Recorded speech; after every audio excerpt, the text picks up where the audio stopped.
এবার অ্যাপেল ইভেন্টের Tim Cook বেশ করে অ্যাপেল ইন্টেলিজেন্স সম্পর্কে অনেক কথা বলছেন। হ্যালো গাইস, দিস ইজ আর হোসেন। আসুন জেনে নিই কতটা ইন্টেলিজেন্স এবারে 16 সিরিজ। যদিও আপনি অ্যাপেল ইন্টেলিজেন্সের সব কিছু টেস্ট করতে পারবেন না, কারণ সব ফিচার এখন সাথে সাথে পাচ্ছেন না, তবে এখন যা আছে সেটাই দেখে নিই। বক্স ওপেন করে আনবক্সিং করার ক্ষেত্রে আইফোন আনবক্সিং করার মতো কিছু নেই। এখানে পুরো শুধু ফোনটাই থাকে আর সাথে একটা শুধু কেবল থাকে। এর আগে তো সাধারণত দু একটা স্টিকার দিত, এখন সেই স্টিকারও দেওয়া বন্ধ করে দিছে, এখন স্টিকারও পাওয়া যায় না। এই তো আনবক্সিং করা নিয়ে আইফোনের কোনো ইন্টারেস্টিং কোনো বিষয় নেই, তবে আইফোনে এবার বেশ কয়েকটি উজ্জ্বল ইন্টারেস্টিং কালার আছে। তবে প্রো ডিভাইসের কালারের ক্ষেত্রে তেমন কোনো ইন্টারেস্টিং কোনো কালার নেই। এখানে শুধু এই ডেজার্ট টাইটানিয়াম যে ভার্সনটা আছে এটা অনেকটা ইন্টারেস্টিং আছে, অনেকটা ওল্ড আইফোনের গোল্ড কালারের মতো। এই হলো আইফোন 16 সিরিজের 4টি variant: 16, 16 plus, 16 pro, 16 pro max. এবারে সবগুলো মডেলের সাথে অ্যাকশন বাটন আসছে।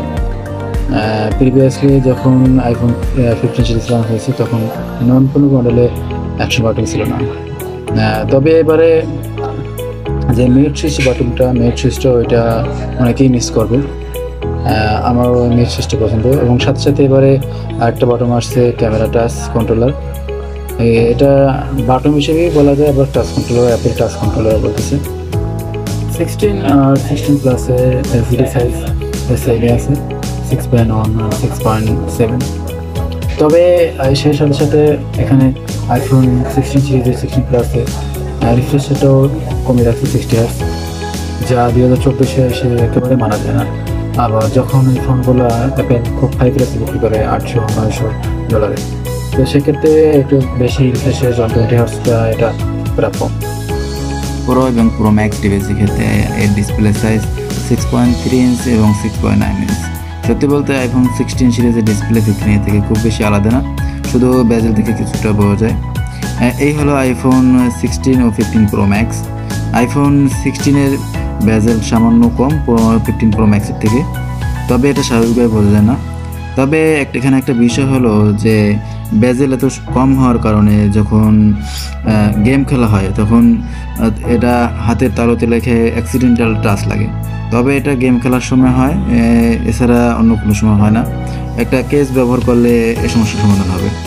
ডিসপ্লে প্রোটেকশন হিসেবে অ্যাপেল এখানে সিরামিক শিল্ড প্রোটেকশন গ্লাস ব্যবহার করেছে, যা 50% বেশি স্ট্রং আগের জেনারেশনের তুলনায়। পারফরমেন্সের ক্ষেত্রে যেমনটা হয়, নতুন ফোন, নতুন ফিচার, ভালো পারফরমেন্স। প্রো মডেলে নতুন থার্মাল সাবস্ট্রাকচার আছে যা লং টাইম থার্মাল ম্যানেজমেন্টে সাহায্য করবে।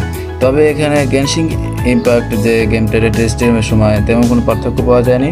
সাধারণত আইফোনের প্রো মডেলে থার্মাল ম্যানেজমেন্ট তুলনামূলক অন্য ফোনের থেকে বেশ ভালো।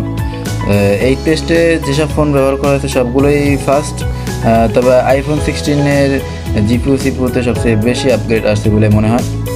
এইবার অ্যাপেল 16 সিরিজে একটু বড় সাইজের ব্যাটারি ব্যবহার করেছে, এবং সাধারণ ব্যাটারি টেস্টের পারফরমেন্সটা এরকম।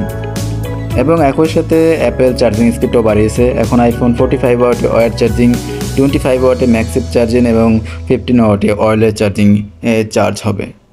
ক্যামেরা কন্ট্রোল বাটন, এটা হলো একটা capacitive, touch sensitive, pressure sensitive button. এর অন্যতম ব্যবহার হলো অ্যাপেল ভিজুয়াল ইন্টেলিজেন্স লঞ্চ করা।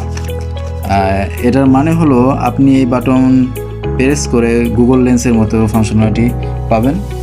আপনি যদি কোনো কিছুর দিকে এর ক্যামেরা ধরেন তাহলে এই জিনিসটা সে চিনতে পারবে এবং এর সম্পর্কে ইনফরমেশন দিবে, কিন্তু এই ফিচার এখনও আসেনি, এই বছরের শেষের দিক থেকে আসতে পারে। এই বাটনের অন্যতম ব্যবহার হলো এর ক্যামেরা লঞ্চ করা, যার নাম এর থেকেই আসছে, ক্যামেরা কন্ট্রোল বাটন। বেসিক লেভেলে এর ব্যবহার হলো বাটন প্রেস করে ক্যামেরা ওপেন করবেন, আর পরে আর একটা প্রেস করলে আপনি ছবি তুলতে পারবেন, আর প্রেস করে ধরে রাখলে সেক্ষেত্রে ভিডিও রেকর্ড হবে। তবে অ্যাপেল এই বাটনের কে ঘিরে একটা মিনি ইউআইয়ের মতো একটা তৈরি করছে। আপনি এই বাটন সাহায্যে জুম করতে পারবেন, ক্যামেরা ফোকাস করতে পারবেন, কন্ট্রোল করতে পারবেন, কালার টোন চেঞ্জ করতে পারবেন, ফিল্টার চেঞ্জ করতে পারবেন, আরও অনেক কিছু করতে পারবেন। তবে এই বাটন যে সবাই ইউজ করবে সেটা আমার মনে হয় না, কারণ এই বাটনের যে পজিশনটা এটা ব্যবহার করতে গেলে একটু আনইজি ফিল হয়। এর থেকে আবার অন স্ক্রিন বাটনগুলো যে আছে সেগুলো সহজেই নেভিগেশন করা যায়, তো কেন সবাই এই বাটন ব্যবহার করবে? এটা কোনো বড় একটা ইনোভেশন বলে মনে হয় না। এবার আসে ক্যামেরা ক্ষেত্রে। অ্যাপেল এবার আইফোন 16-এ তাদের নতুন 48 মেগাপিক্সেল ফিউশন ক্যামেরা ব্যবহার করছে। এর পিক আইফোন 15-এর মতোই লাগছে, তবে আইফোন 16-এর পিক্সেলটা বেশ উজ্জ্বল লাগছে। আইফোন 16-এ এবার আলট্রাওয়াইড ক্যামেরা আপগ্রেড হয়েছে। এখানে আলট্রাওয়াইড ক্যামেরা দিয়ে এখন ম্যাক্রো ছবি তোলা যায় এবং লো লাইট ফটো কোয়ালিটি অনেক ভালো হয়েছে। এবং পুরো মডেলে নোটিস করার মতো 48 মেগাপিক্সেল আলট্রাওয়াইড ক্যামেরা আসছে। লো লাইটের পিক্স অনেকটা ক্লিয়ার আসে এবং পুরো ফোনের মেইন ক্যামেরা দেওয়া হয়েছে 48 মেগাপিক্সেল নিউ ফিউশন ক্যামেরা।